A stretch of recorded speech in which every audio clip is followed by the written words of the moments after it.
For much of the 20th century, the Republic of Bolivia was under military rule. During a period of fewer than 20 years, the South American country experienced around 7 different military coups, one of which brought a particularly violent and brutal junta to power, ruling their country with an iron fist for just over a year. The year was 1978, and Bolivia had been ruled by the US-backed regime of Hugo Banzer Suarez for nearly 7 years. His rule was filled with the suppression of leftists and working-class dissidents who rejected the bourgeois military dictatorship, including the privatization of Bolivia's petroleum industry. In 1977, facing overwhelming resistance from leftist organizations and the Catholic Church, Banzer's military regime was a limited amount of political pluralism and elections. However, this was not enough for the masses who grew tired of this anti-democratic rule and neoliberal policies that placed economic hardship onto his country, and a hunger strike ensued. In early 1978, Banzer finally gave up and promised elections and amnesty for those he had sent into exile. 7 candidates ran in the 1978 elections, with the 3 main candidates being Hernán Siles Suazo of the Democratic and Popular Union, UDP, Víctor Paz Estenssoro of the Revolutionary Nationalist Movement, MNR, and General Juan Pereda of the Nationalist Union of the People, UNP. It was eventually discovered that Pereda had managed to rig the election for himself, causing outrage from the public. Despite pressure from the people, who insisted that Siles was the true winner of the election, Pereda took over as the president of Bolivia on June 21, 1978. Pereda, requiring some form of civilian backing, MNR chief Víctor Paz Estenssoro to join his government. However, Paz predictably refused. On November 24th, Pereda was overthrown by General David Padilla, who was widely regarded as one of Bolivia's few good military leaders due to his willingness to promptly hold elections and then relinquish the presidency. These elections were to be held on June 1st, 1979. The elections ended in what was essentially a tie between Paz's MNR alliance and Siles' UDP. According to the Constitution, this meant that the National was to decide the election. Unable to resolve the situation, the head of the authentic Revolutionary Party, Partido Revolucionario Auténtica, or PRA in Spanish, took the presidency, tasked with holding a new election in May 1980. His name was Walter Guevara. 3 months into the Guevara presidency, the All Saints coup commenced on November 1st, which in All Saints Day put in General Alberto Nautus into the presidency. Just over 2 weeks later, under the condition that President Guevara is prohibited from returning to the presidency due to apparent attempts to extend his mandate, Nautus resigned in the face of a general strike from the Bolivian Workers' Center, COB, led by the leftist labor leader Juan Lechin, who organized workers against Nautus's deadly overthrow constitutional government, which cost the lives of many who protested in resistance. On November 16, 1979, a new interim president will take his place, by the name of Lidia Gayler Tejada of the MNR.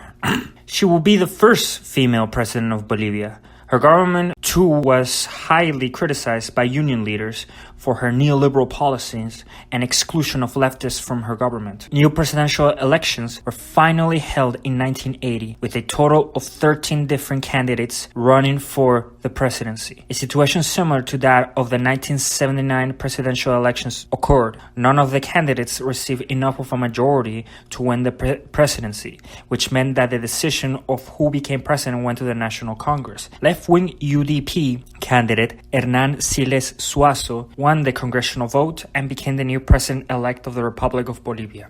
However, his victory will not last, and he will not be allowed to hold the presidency he rightfully won. On July 17, 1980, gunshots rang in the streets of Trinidad and La Paz, Bolivia. Colonel Luis Arce Gomez was helping to organize fascist soldiers to help prop up a new regime. Arce was responsible for the 1980 murder of left-wing Jesuit priest Luis Espinal Camps, as part of a list of 115 individuals who were to be murdered in preparation of the coup. He was tortured brutally and executed.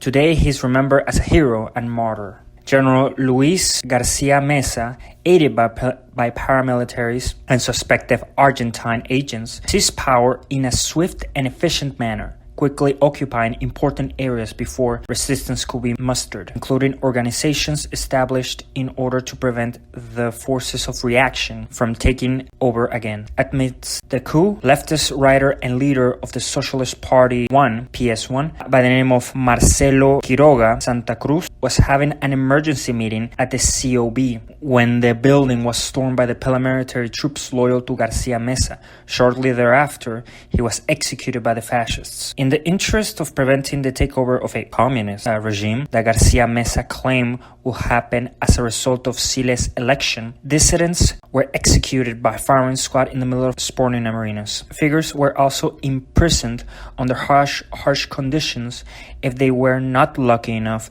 to reach an embassy or go into exile. Paramilitary units rode in ambulances kidnapping suspected dissidents. While it's not known, and likely not possible to know, how many people were disappeared by the regime, we know hundreds were killed in just a few short months. Garcia Meza successfully took over the presidency and officially made Arce the Minister of the Interior. The coup was backed by German Nazi war criminal Klaus Barbie, known as the Butcher of Leon, who escaped to Bolivia with the help of the United States and West Germany.